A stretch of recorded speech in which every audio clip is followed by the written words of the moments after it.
Ain't no sunshine when he's gone. Only darkness every day. Ain't no sunshine when Jimmy's gone. Cause when he's gone, we're gonna get owned every time Jimmy don't play.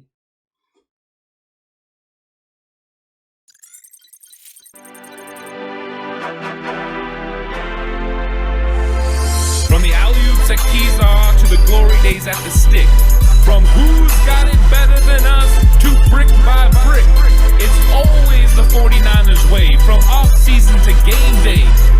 Yeah, we talk back. It's the 49ers cutback.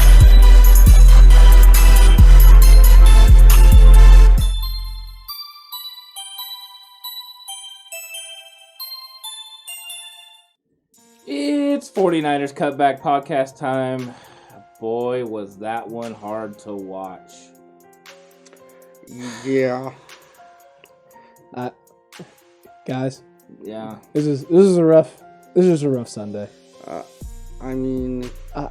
Speechless. Yeah. I want to say that they deserve to lose, but we've talked about a few things already. We looked at some of the stuff, and they really didn't. It was just. Let's just break this thing down. They did lose to the first place team in the NFC. So I guess that you know what? It makes it all better, doesn't it? There's a feather in your cap. Makes it a little bit better. Let's just let's break this down real quick, and then let's therapy session. If we must. Yeah. So the game kind of gets off to a interesting start with Mr. Wentz being able to run the ball around the outside and get a touchdown on the 49ers. Once again, for a second straight week, the 49ers struggle with a not so known for mobile quarterback. Somebody that's not really known for running, but still gets around the outside. John Lynch signed Clay Matthews. Jeez. Killing me. Yeah, my favorite part of that play is as he approached the 5-yard line, Jimmy Ward just standing there, letting Carson Wentz run by him. I think he was surprised he was there. He's like, they said he wasn't mobile. I didn't think he'd get there. You know, and you're totally right. They definitely need to add speed at defensive end. Then after that, the 49ers, we're missing the part before that where Beathard missed Juszczyk wide open. Or excuse me, I misspoke. Beathard missed no one. Yeah, Beathard didn't miss anyone. Beathard was a godsend. Where Nick Mullins missed a wide open Kyle Juszczyk that probably was a good 40-yard play, if not a touchdown. I mean, can you really say miss? I mean, that... Maybe he was trying to hit Miss is too nice, man. Maybe he was trying to hit someone on the sideline. I don't know. That ball wouldn't have hit the ocean out of a boat. After that drive, the 49ers came back down. They drove down, made some nice plays, especially Kittle. Right. Had some nice creative run game going with Ayuk, with Debo. McKinnon got it going a little bit. Came down and scored a touchdown. And that was the Ayuk screen pass. They called it a run, but it was the Ayuk screen pass that he took 38 yards, made the highlight reel play on. It would have been play of the game had they won. Absolutely. Might still be play of the game, but I jumped out of my seat. I had my Debo jersey on. Ayuk caught that thing, broke a tackle. Great block by McGlinchey out in space. Took out Darius Slay. Took him out low. Got him. I know Darius Slay was injured on the play. Obviously, that's not great for Slay, but it was a great block by McGlinchey. Freed up Ayuk in space. Ayuk breaks down the sideline. The incredible hurdle. Flashbacks to the video of him at Sierra College when he two-leg jumped over the dude, leapfrogged over him like he was playing a school game, and just takes it in. And it was one of those moments where it was like, wow. Like, right. With Kittle back, that play right there. I know Mullins had made some bad throws early and just looked a little off, but you know what? We're going to be all right. This was the drive that kind of sealed it for me. The confidence was building. It's comfortable. Right. I was comfortable with the direction the game was going, and then things got, just weird. By the way, Darius Slay, stay off the tracks when the train's coming through. That too. And that was the only time this game we'd say good block, Mike McGlinchey. First and the last. Then it seemed like Mullins kind of settled in, and they were moving the ball again, getting down there, especially there towards the end of the half. I know we skipped the Kinlaw tip and the interception by Alshire, which was a great play. But I'm kind of skipping it because in the whole scheme of things, it doesn't come out to be a big-time play in the game. But, the Niners are moving the ball there at the end of the first half, and it's really to that 3:30 time, that 3:38, I think, is what I remember seeing. And me thinking to myself, okay, they're going to at least get a field goal out of this, maybe a touchdown, and have the lead going into half. The defense is playing really good, so this is going to be good. And then, Mullins throws just a wounded duck that they keep saying if he would have thrown it better, it would have been caught. I don't know by who. Trent Taylor is covered. Double covered. There was nobody. There was nobody over there. And this, as we all know, this doesn't end up being the worst even throw of the night for Nick Mullins. No. But at the time, I couldn't believe.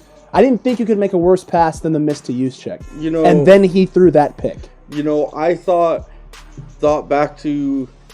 It was such a bad pass that I thought back to the Super Bowl when it was explained later that Jimmy was trying to throw that one ball out of bounds but couldn't get enough on it. Right. Yeah. That's almost what that throw looked like to me. Because Trent Taylor had 2-3 guys around him. He was not coming down with that ball.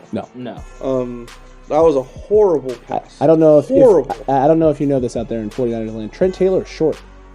Trent Taylor's He's not going up in space and making big plays. Trent Taylor is 5'11". Well, then I looked to the end zone like maybe he just didn't get enough on it. Yeah. And no one was back there. No, there's somebody there, but he's covered. Yeah, that's what there's I mean. There's no way that this is a touchdown, even if he gets an extra 15 yards on it. So, it was kind of a weird play, and at that pivotal time, it's huge because they don't get the lead that they were going to take at the end of the half. In my optimist brain, though, I was hoping that maybe he was throwing it away and didn't get enough on it. Dude, it did not go outside of the numbers. But the rest of the game... He was outside the numbers and the ball didn't go outside the The numbers. rest of the game led me to believe different. Yeah. Correct. Absolutely. Yeah, after that, they go to halftime. They come out. Nice 7.5-minute drive. Once again, the creative run game. They're getting the ball to George Kittle, getting the ball to Deebo Samuel, getting the ball to Brandon Ayuk. All the playmakers. I know Jerick McKinnon's not a great... between the tackles runner, but even he's doing enough in that regard. And they get down there, touchdown pass to George Kittle from Nick Mullins. They go up 14-8, which I'm still trying to figure out why the Eagles went for 2 on that first drive. It worked, so congrats to them, but it was a strange play. And at that point, I think most of us had flashbacks of the Giants game last week, where, they struggled. Mullins struggled at the start. They kicked it into gear a little earlier than they did this game. But, okay, Kyle talked to him at halftime. They're ready to go.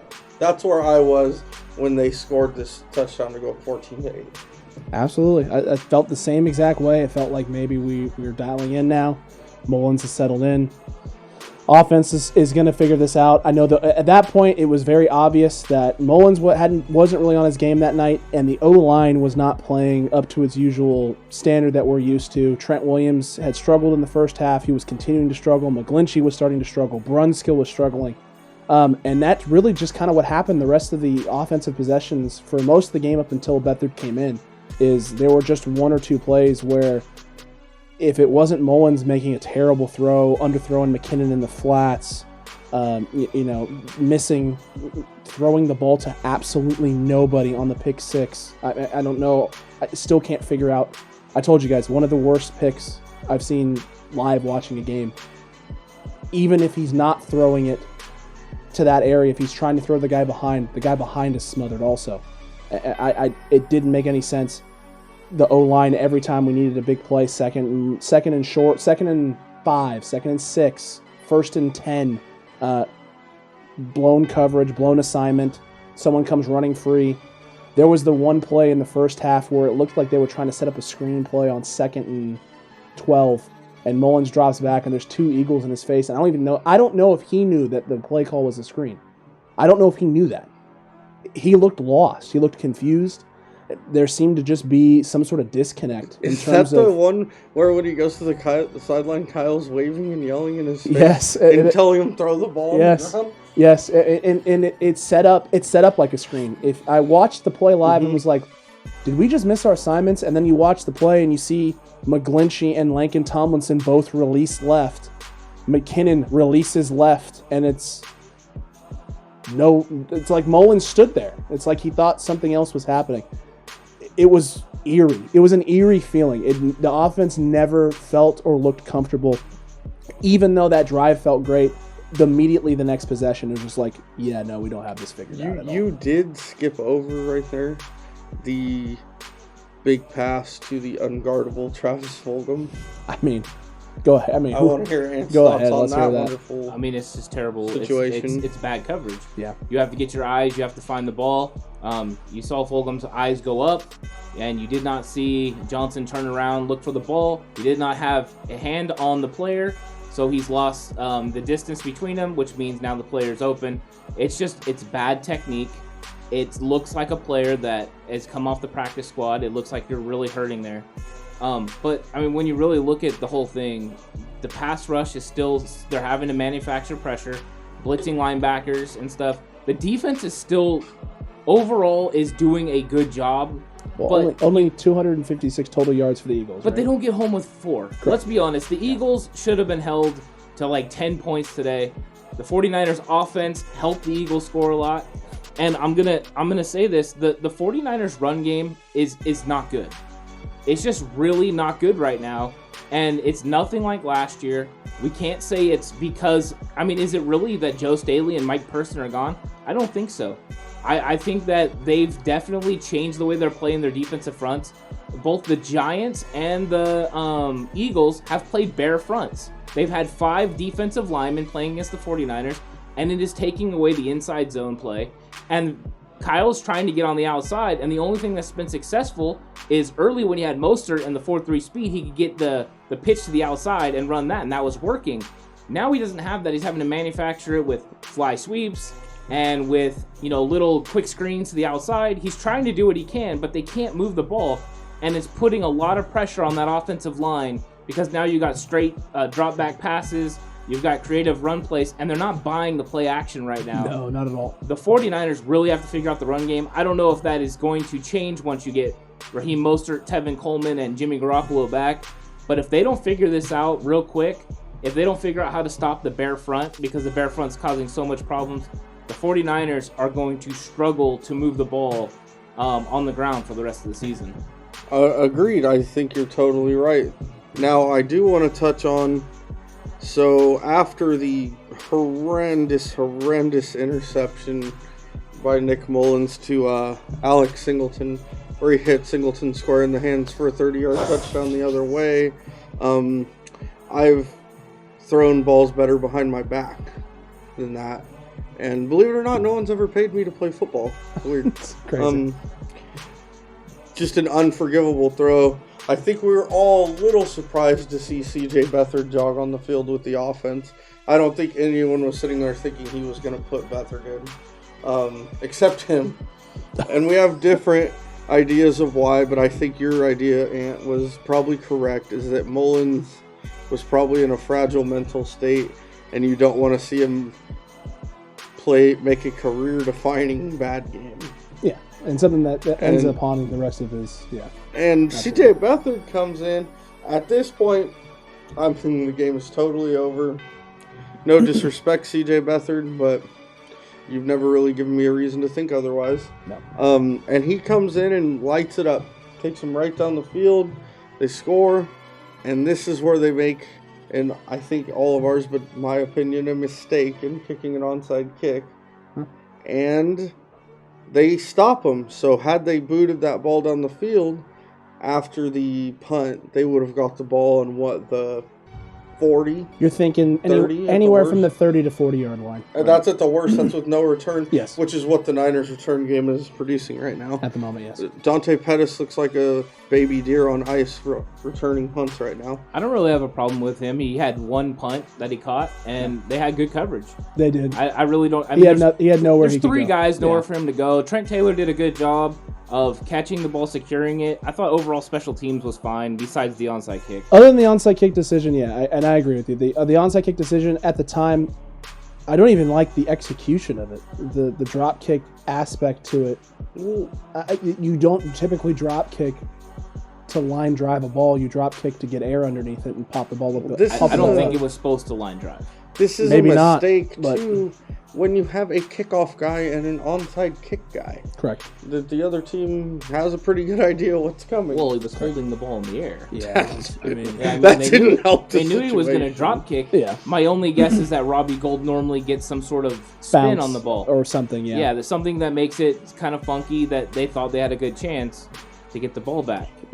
Yeah, so unfortunately that last-ditch drive there doesn't work. It almost looked like the ball was going to bounce onto Kittle's chest while he was laying on the ground. Or Bourne's, one of them. So one of my favorite things a friend of mine here has ever done is called Ants Rants. So I would now like to hear your feelings on the game. Overall, the overall feelings of the game? First off, I think that the 49ers came in with a solid game plan, but they didn't execute it at a very high level. I thought that Nick Mullins looked like the moment was too big for him. Oftentimes, he just didn't see people that were in coverage, which was really bad. And I thought that the 49ers offensive line was not good today. Trent Williams didn't have a good game. I think a lot of this is going to the fact that we can't get the run game going, which I said earlier. But I really thought that the injury showed up in a big way. And one of the keys that is showing up is on the edge pass rush. Mm-hmm. And we just don't have the speed on the outside. No. We don't have the guys we need. Kerry Hyder's a heck of a player, and Eric Armstead's playing at a high level. But these guys cannot get pressure from the outside. These running backs are able to get around the edge and cause problems. The continuing having to bring Fred Warner, Quan Alexander, K'Wan Williams, and Jamar Taylor off the edge in blitzes is not a recipe for success in the NFL in the long term. They need to go out and they need to make a move. I don't understand why. I don't know what Clay Matthews' number is, but it's time to sign him to some sort of a deal, or this is going to be a real problem the whole season. So it's time to make a move, do something. And other than that, they really need to get the players that can get healthy need to get healthy quick. Because if not, if they go into Miami next week without some of these key players coming back, Miami's not a terrible football team, and it could get real painful for the 49ers. We could be a 2-3 team. Yeah, and not just for me too. The big concern is watching what some of the Eagles wide receivers did to us towards later in the game. It wasn't early on. Early on, there was really nothing clicking for them offensively, but late in the game, Wentz was able to make some throws. We weren't getting the pressure off the edge like we needed to and forcing him to make bad decisions. Yeah, I know he didn't throw for 200 yards. He didn't put up a big stat line game tonight, but they did enough. They did enough tonight to win late, and that's the problem. It's late. Next week, it's Ryan Fitzpatrick, the guy who's known for having games like he did today and then going off for 5 TDs, and they having a solid receiving core. Devontae Parker and Preston Williams is a nice duo, and Gesicki, their tight end, is fantastic in space. And if we don't have someone like K'Wan Williams healthy next week, and Dre Greenlaw is still out, and we're running with our 5th and 6th cornerbacks, we have huge problems. By the way, if you don't think Matt Breida is going to be fired up for that game. Oh, absolutely. Absolutely. And Myles Gaskins has looked good. I know that today he did not. This past Sunday against the Seahawks, he did not look that great. They bottled him up well. But this is the type of things you see all the time in the NFL. A player who gets traded or cut or released from a team coming up against their former team having a breakout week. And it's the only good game they play all season, but it's because it's the game they're the most juiced for. And Breida's still got elite speed. And he's going to want to take it and stick it to Shanahan and everybody else who's willing to part ways with him because, Mostert had a breakout year. We got to get healthy. We got to fix some of these issues with the O-line had this week. We cannot continue to play that way. And we got to figure out a way to generate a run game, a consistent, effective, efficient run game. And I don't know if getting Jimmy back will help that at all because I think it will also. I think it will as well. But we got to figure something out because not being able to Mullins tonight couldn't make a throw outside the numbers. No. At all. Every great pass he made was over the middle, and that's been his thing, right? Except for Kittle down the sideline. That was one of. But it's not an out pattern or anything like that. It's just I think they were on that hash. It wasn't that. Yeah, I know what you mean. Yeah. And he can't make a throw outside the numbers. Beathard has not shown us enough to make anyone The Miami Dolphins are not quivering in their boots about the idea or the fact that if Jimmy doesn't play, C.J. Beathard's going to step in and, oh my God, we have something to worry Let's be about. 100% about C.J. Beathard. He came in and he played against a prevent defense. Correct. Yeah. And they gave him underneath plays and he took advantage of them and people were wide open. That's why we can't read too much into C.J. Beathard. 130 yards in 4 minutes. Yeah. Was I happy to see it happen? And 100%. The Eagles playing prevent almost cost them the game. Yes. Yeah, and it was great to see that. But to keep it real, C.J. Beathard was going. I mean, Nick Mullins should have been able to execute against a prevent like that. Correct. The only credit I would give CJ is, like we talked about earlier, is that there was no fear in him of stepping into throws and getting hit. CJ has zero fear. Mullins had developed happy feet by the second quarter. Yeah. CJ was throwing zero fear. I will give him that. Absolutely. That's one thing I could take out of this game. This is another thing is I don't want to hear fans blaming Shanahan, blaming Saleh, blaming anyone like that. That both of them had solid game plans today. This falls squarely on the shoulders of the 45 guys in red that were suited up for the game. They did not execute. Mm-mm. This was not on the coaching staff.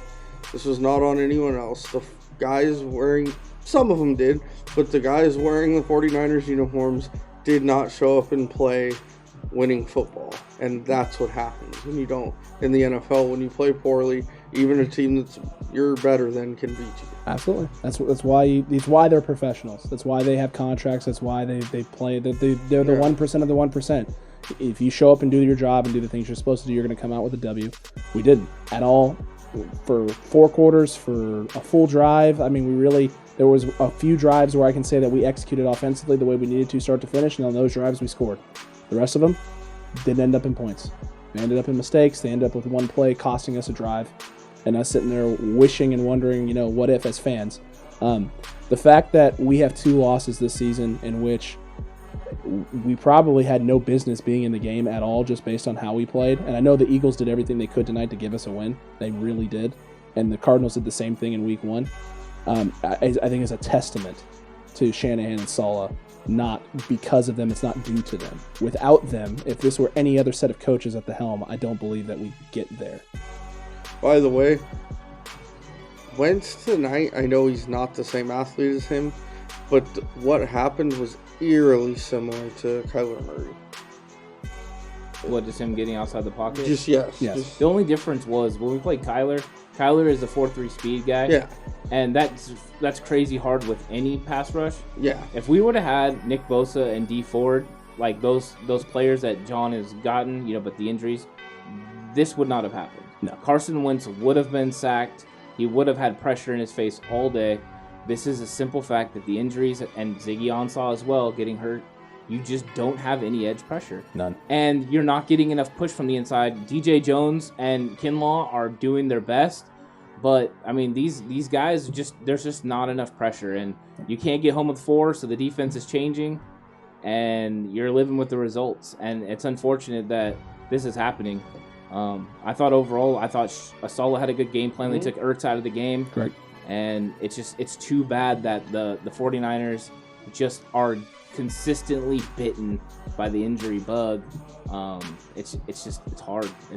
Right now it's been a hard 4 games. Yeah. The NFL, the 2020 NFL season is doing everything it possibly can right now to prevent the 49ers from getting back to the playoffs. And you know what? It is going to be who can stay healthy, because there's going to be every other team's going to suffer these sort of injuries. It's inevitable. It's just looking like 2020 is going to go through everyone. Yeah. If you've played in the XFL, be ready. The NFL is going to call you because everyone's going to need more players this year. It's going to be nuts. Horse is getting ready.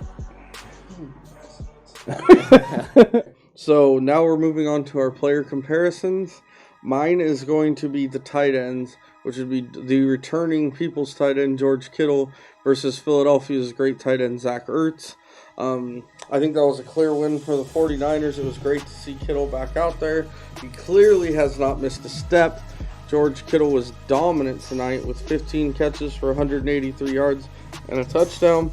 Unfortunately, he did drop that 2-point conversion, but he had a great performance, and the 49ers, for the most part, were able to bottle Ertz up. He didn't do too much against them, so that was a clear win for the 49ers. It might be the only position they clearly won at tonight, actually.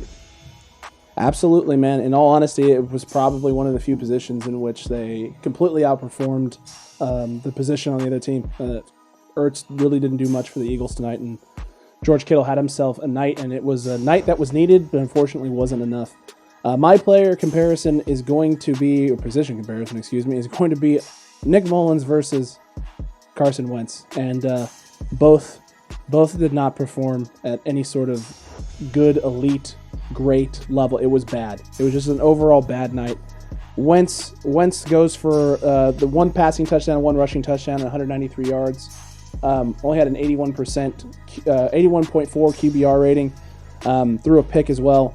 Nick Mullins goes 18 of 26, completing only 69% of his passes, 200 yards, one touchdown, 2 interceptions, and both of them are huge disappointments and cost us not only points, but also put points up on the other board for the other team. The one at the end of the half that takes away 3 points off the board for us, which if we get those 3 points at the end of the game, we're just looking to kick a field goal to win it. And then the pick 6 in which he throws to, I don't know who or what, and puts 7 on the board for the Eagles and puts us in a hole. And, just overall bad, plus the fumble. Let's not forget about the fumble. Overall bad night. Not in any way, shape, or form a win or good performance from either guy, but Wentz made less mistakes, and because he makes less mistakes, the Eagles come out with a win tonight. I don't have a player comparison. All right. Nothing to compare, right? There's nothing really else to talk about. I could, but we don't. There's only so much time in a podcast, SAWFT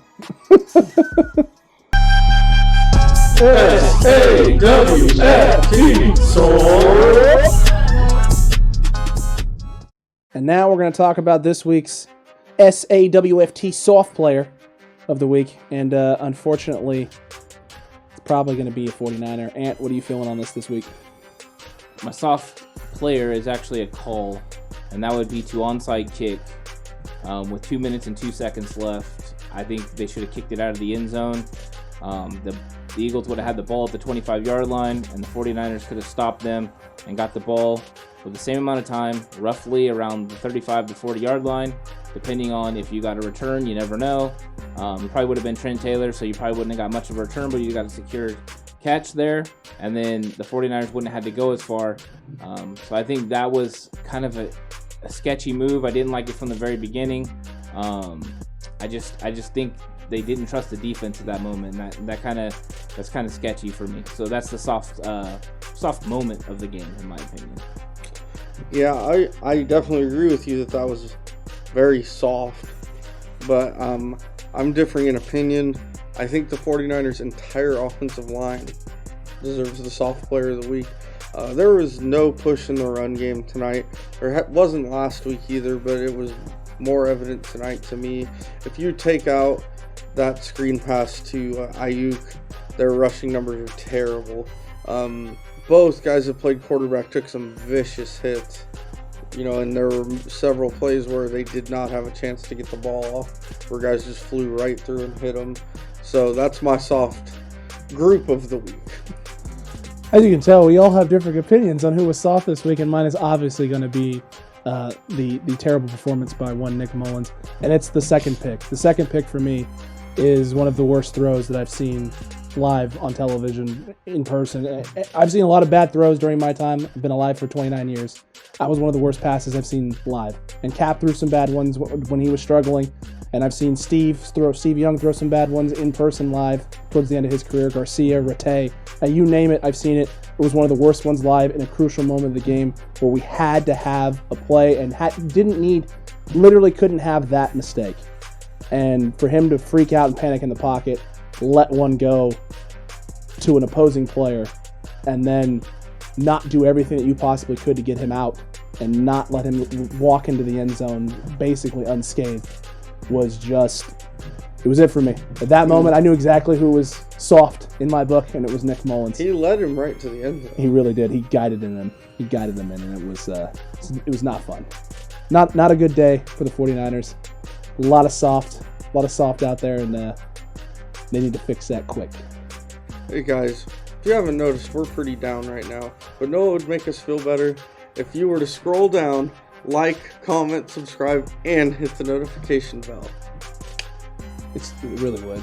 It'd help a lot. So now we're going to talk about our key offensive matchups and who won and who lost. My offensive matchup was the 49ers running backs against these no-name Eagles linebackers. And it was all about, could the 49ers establish a consistent run game?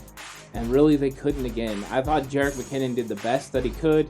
There wasn't a lot of holes. He made a lot of great reads, a lot of good cutbacks. He had a lot of wiggle. He looked good.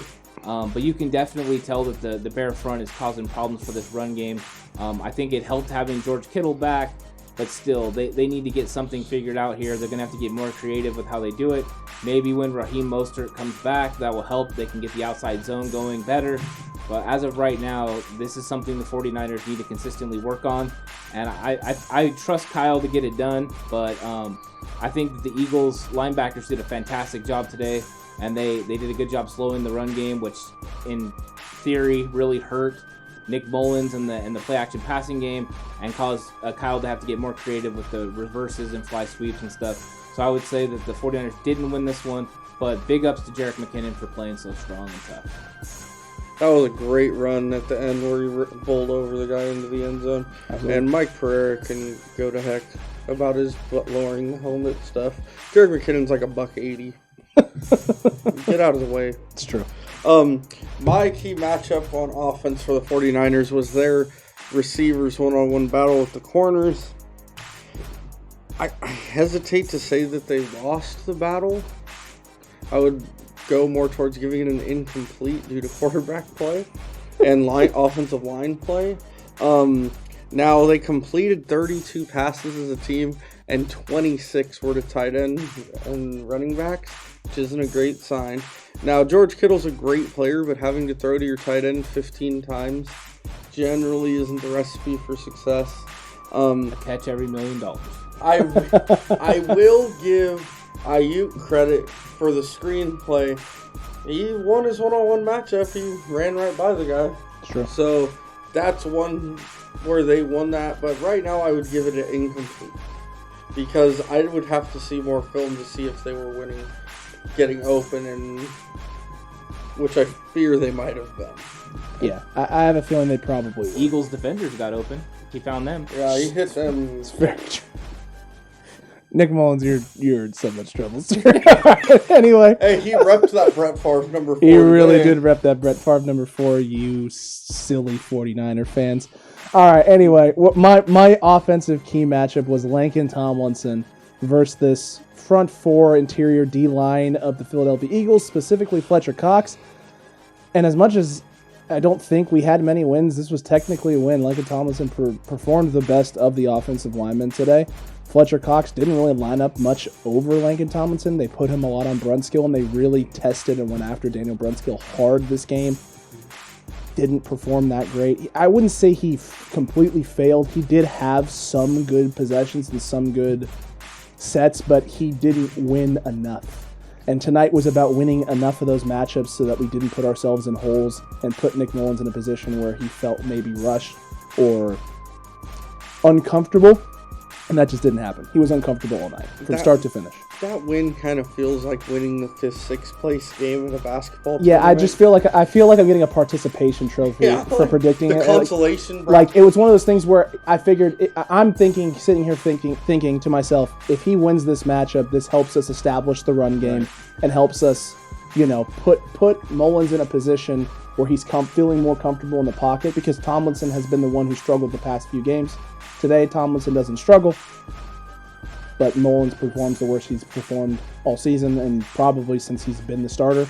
And the run game isn't at all effective, other than maybe a handful of runs from Jet McKinnon. Right.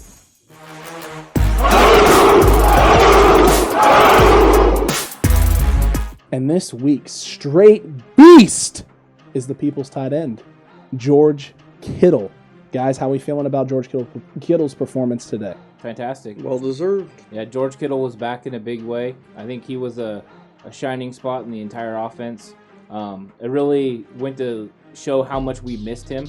It seemed like every time that you needed a big play, he was there to make a play. I think that's how it's going to be once Debo gets healthy all the way, that those two are going to cause some real problems. But it was nice to see him running around, throwing it up. It was at least something good that came out of today's game.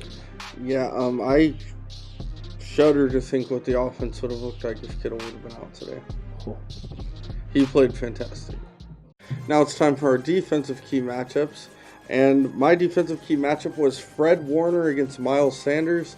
And he was pretty solid tonight. Miles Sanders only had 46 yards. I think he averaged about 3.5 yards a carry. He didn't do too much damage. I know he caught a couple of passes, probably at around 60 total yards. Somewhere but for the games Miles Sanders has been having, so he had 75 total yards. Yeah. For the games Miles Sanders has been having, that's a win. They did a pretty good job containing Miles Sanders tonight, and Fred Warner was a big part of that. Unfortunately, it did not result to scoreboard success, but hey, I'll take a W there. It's a feather in my cap. Congratulations, man. Congratulations, because my key matchup was the Javon Kinlaw against this interior offensive line of the Philadelphia Eagles, and at best it was a meaningless win, and at worst it was a push. He had 2 tackles, 2 assisted. He had the deflection that led to the interception early in the game from Al-Shaair. Early on, it looked like maybe this was going to be the game I had predicted, the Wild That's Bowl, that he was going to have a couple sacks and a forced fumble, and that just didn't end up being the case. He got in there, he got some pressure a little bit, made him uncomfortable a few times, but really it's not consistent yet. He's just not there yet. He's not a dominant force in the interior defensive line against O-lines, and this was a game where if he was going to do it, this would have been it. This Eagles offensive line has struggled all year protecting Wentz. They struggled protecting him tonight. He ended up with, I think he was sacked 4 times, and it could have been a lot more if we could have got to the edge a little bit quicker and got to him. Overall, kind of a meaningless win. My key defensive matchup was Jason Verrett against the Eagles wide receivers. But really, it was Jason Verrett versus Jason Verrett. So I really wanted to see if he could continue to stack on his great performance he had against the Giants. And he did. He didn't disappoint. He did give up a 3rd down conversion. He got rubbed.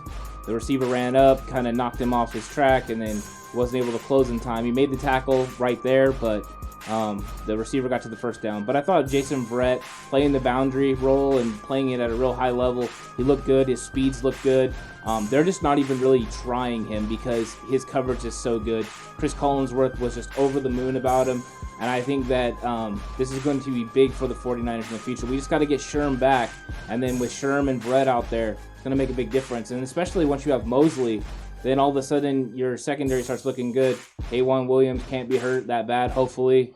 If so, that could be a little scary. E-Man might have to slide into that nickel role. But Jason Verrett definitely won this because Verrett is back. And as long as he can stay healthy, he's going to be big time for the 49ers for the next 12 games. Oh, yeah. Big time.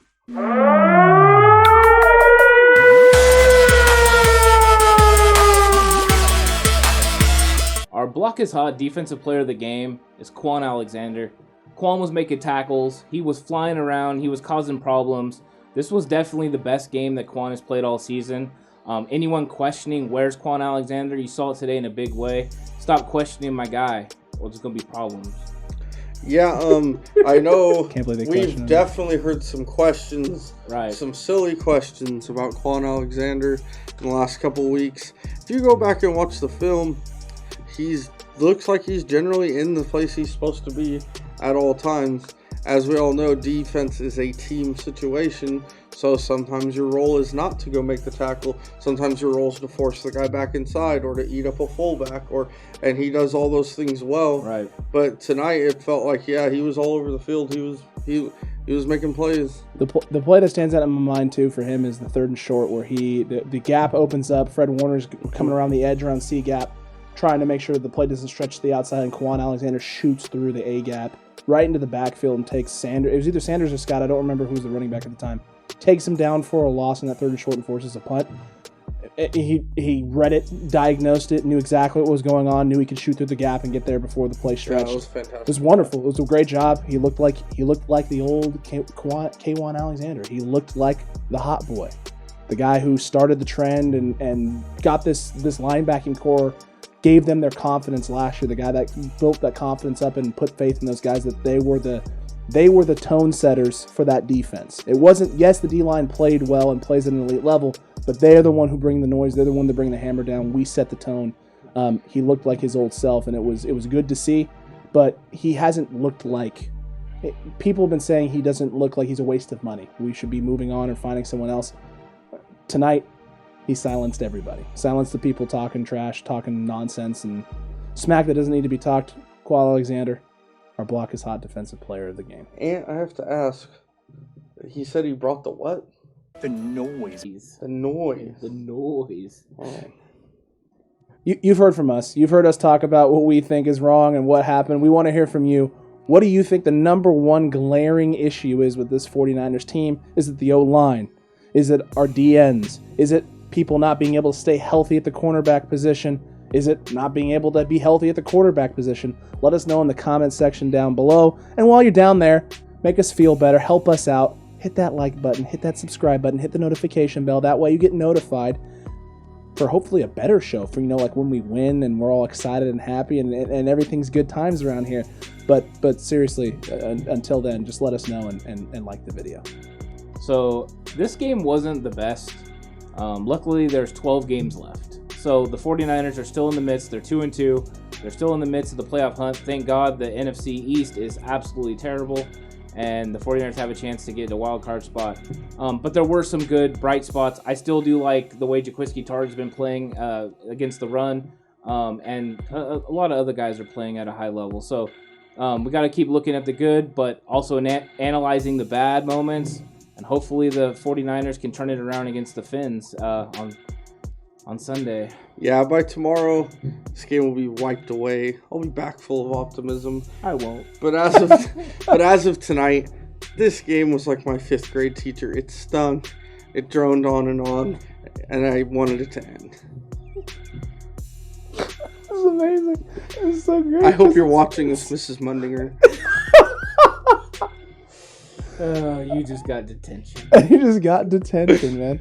It's true. It really stings, but there are some bright spots. There are some positive things to take away.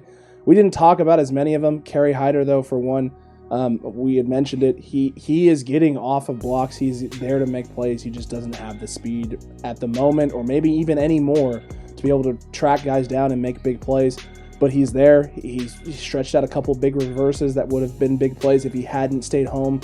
There was the reverse to Jalen Hurts that he almost, that he picked up on Wentz, and the fact that they were going to try and throw back and then make another play.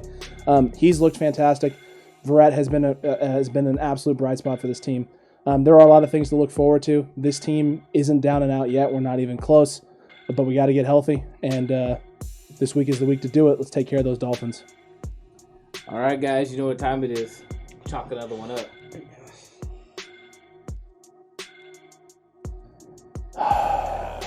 Don't worry, guys. Mrs. Mundinger's probably dead.